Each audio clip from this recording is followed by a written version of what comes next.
much a possibility that one can transform his form if he wishes to. And even today, it is a phenomena that's been witnessed by many people, particularly Hanuman the devotees. The occult sciences have many aspects to it. One Veda is dedicated towards this.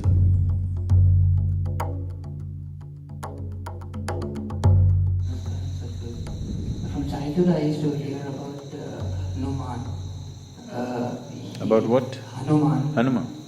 Like he used to take giant forms whenever he wanted. He used to fly. He used to have very small, like he used to concise his body to smaller size. Was it real or just any fictionary or symbolic,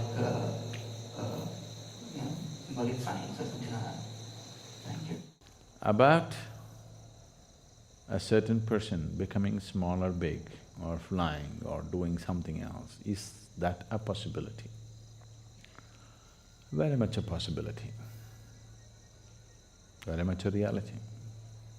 It was very much prevalent in this country, in this culture, but it was looked down upon. But it was looked up elsewhere, particularly in the Native American cultures. There is a whole tradition of shamanism where it is… even today there's any amount of talk about how a Native American shaman becomes an eagle, becomes a fly, becomes a wolf, transforms himself into some other form and gets there and all this. So these are not just stories, it is very much a possibility that one can transform his form if he wishes to. There is a panel in the Dhyana Linga where somebody transformed himself into a form that was relevant to someone else. Have you noticed it? You did not?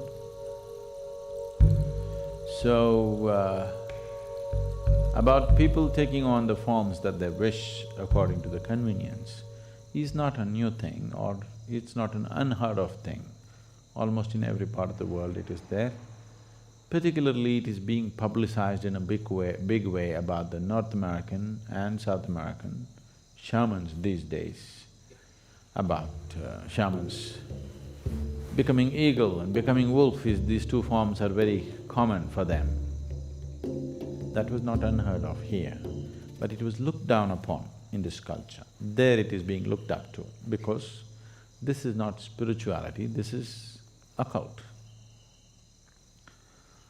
Here, our occult scientists, I call them scientists because they are that kind, they don't bother to convert themselves into a bird or an animal because the risk.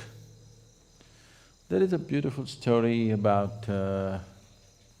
what's the name of this sage who swallows the… You know whom I'm talking about? Ashwini Kumaras, and they went to him to learn this Shuklacharya. Yeah, he took the form of a horse, is it?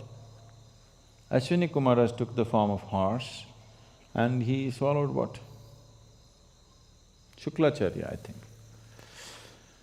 So, there's a whole big story which is maybe a kind of a branch out from Mahabharata, or it's more from Krishna Avtara kind of thing. So there are any number of historical events like that but that was considered crude way of doing things because when you take on the form of something else, this body has to be preserved and it can always be misused. So, there have been incidents where somebody left his body here in some safety and let's say became an eagle and flew for some time. But when the eagle came back, the body is gone. Now what does the eagle do? A eagle comes and sits here and says, I am a yogi. pathetic state, isn't it? Because you cannot fly, you think being an eagle is a big thing. Being an eagle is not a big thing. Though he flies high, he's only looking down all the time. It's better to sit here and look up rather than go up and look down. Really. So, here, the occult scientists evolved other kinds of methods. That is, they themselves do not take on other forms. They pick other forms and make the forms work in a certain way. They will take a certain animal. Usually, one thing that is heavily used is a chicken. Oh, you think that's a waste, huh? So, they will release the chicken has to be young and vibrant chicken, uncooked. So, release the chicken's life and use that life form to do certain things for you. Rather than you taking on the chicken's body, you make that chicken do things controlled by remote-controlled chicken, all right? A remote-controlled chicken is better than you becoming a chicken, isn't it? Because you becoming a chicken, there is a risk. You left your body and you went out as a chicken and tried to do something and you've become somebody's tandoori. So, they evolved better, more sophisticated methods to deal with the same things. Is that possible? Hanuman becoming small, big, very much possible. And even today, it is a phenomena that's been witnessed by many people, particularly Hanuman the devotees. Change of form is a very common thing among the devotees of Hanuman even today, because that is the trend he set. Hanuman is a superman. Okay, a little bit of tail and facial features, the rest is Superman.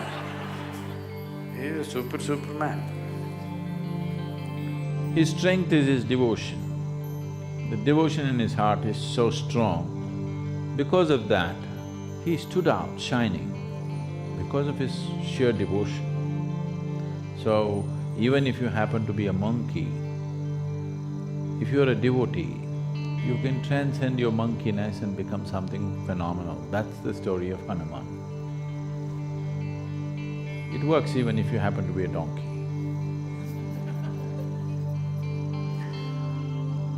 So, yes, the occult sciences have many aspects to it. One Veda is dedicated towards this, Atharvana Veda is all about this.